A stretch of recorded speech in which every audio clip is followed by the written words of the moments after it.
Welcome back to the capital of the Ukraine, Kiev. Let the guy with the messy hair update you about the situation. As you can see here behind me, there are lots of destroyed tanks from the Russian army. This is actually due to the upcoming festivities of the National Day of Ukraine, which will be tomorrow, the celebration of the Independence Day. Officially, the festivities should already have been started today. However, they have been cancelled. First of all, they have been approved just a few days ago because they were hesitant to have the festivities during war times. But they came to the conclusions it is okay. So they are supposed to have the festivities. But then suddenly they changed their mind. Just yesterday they announced that all the festivities will have been cancelled. In fact, this morning there was supposed to be a ceremony about raising the national flag at the church of San Sofia, which is not far away from here. I woke up very early, been there at 9 a.m. just to see that it was indeed cancelled. So even this one did not take place. But why is that?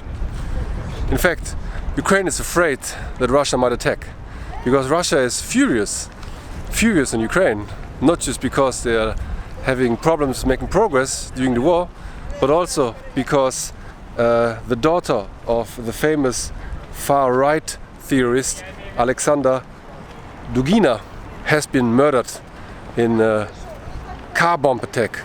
Daria Dugina. She was also a far-right activist and a supporter of Putin and a supporter of the war. So it could have been Ukrainians, but we don't know. They say, of course, the Russians say it has been Ukraine who killed her. They say it was the Secret Service. But there's no evidence yet. We don't know. And I think this is a disgusting crime from both sides. I mean, there have been war crimes from the Ukrainian side as well. There were more terrible things that Russia committed, as you know. Of course, they attacked Ukraine without provocation, and that's already. Invading another country is the greater evil. But Ukraine is not completely innocent, because they apparently also committed war crimes, but to a lesser extent compared to Russia. And it could have been done by the Ukrainians, this murder case, but we don't know. We don't know this attack. It's in fact a terror attack, and I condemn it. So I just changed from glory to Ukraine to glory for peace, glory for pacifism. I just want this war to stop. So I'm right here still in the capital. Back there, this is my apartment where I live, right here at the Maidan Square. In fact, it's a great time to visit the Ukraine because prices are down. Rental apartments are very cheap. This Airbnb, we got for $750 for a 2-bedroom apartment in this location. That's just fantastic. The currency is down by 30%, so things are cheaper. And it's just nice to be here. It's exciting because you don't know what's coming next. I've been here for over 5 weeks and I feel quite safe. I mean, there were no attacks on Kiev so far. And as you can see, it's beautiful weather. We don't have these heat waves as you have in Western Europe. But unfortunately, the festivities have been cancelled. Anyway, you can still see the broken tanks, and the atmosphere is still good, positive. In fact, I think also this is a provocation of the Russians, just by putting these broken tanks on the street. Imagine that if Moscow would put broken military equipment from Ukraine on Moscow Street. This is also a provocation. I don't support this. I don't think it's a good idea. Neither of these sides. We have to de-escalate the war instead of escalating it further. And putting the broken tanks on the street, it's not good. It's like a celebration of victory, but no side either has confirmed victories here in this war. So I don't think it's a good idea. I think they should have waited until the end of the war, or they should have given this a different vibe. For example, mourning the victims. I mean, there are thousands of soldiers dying in this conflict, and there's no mentioning of it. In fact, there was a guy without a leg, and it was freshly stitched. So apparently he's a soldier from the war, and people did not pay him attention. Yeah, he was on the side asking for money, and I haven't seen anybody giving him money. People are just paying attention to the tanks and to the event here. So anyways, it's a complicated situation, and I love Russian people, I love Ukrainian people, and I love peace. I don't want war.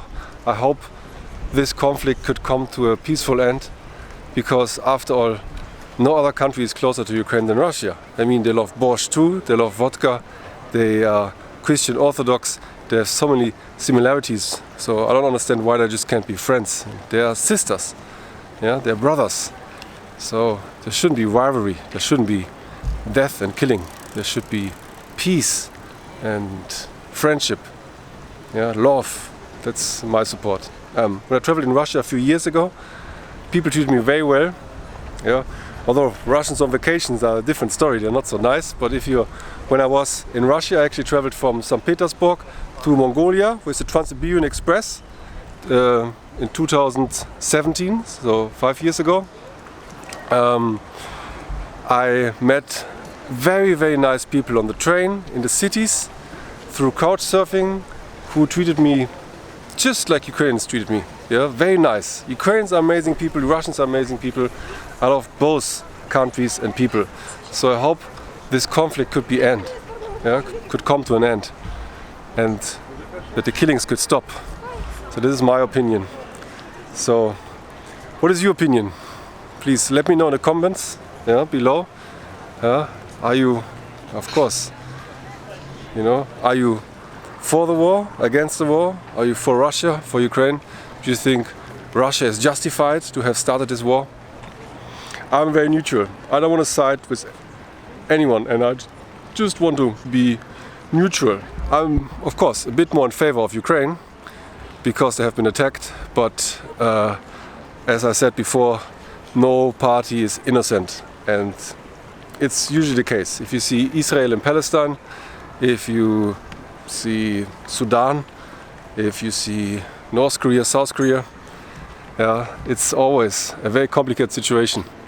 And I don't think there's a good and clear solution to this. So the best thing is just to demilitarize the world and come to a peaceful conclusion where, you know, no more killings occur. Yeah, although it's just naive. That's too naive. It's probably not possible, but I wish that would be possible. Anyway, thank you for watching.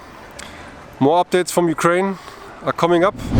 So subscribe, stay tuned, check out my Instagram, and have a wonderful day. Yeah, I'm enjoying the good weather here, the parade. I mean, it's not parade, it's just the tanks lining up. Yeah, I'm having a good time here in Ukraine. Thank you very much. Just try to finish the 8 minutes so you can have mid video ads. Yeah, that's what I wanted. So I hope they don't bother you. So, and hope you don't use the ad blocker. Yeah, so don't disable the ad blocker. Yeah? Although I'm not sure if it affects my revenue. Perhaps it does. So have a great day.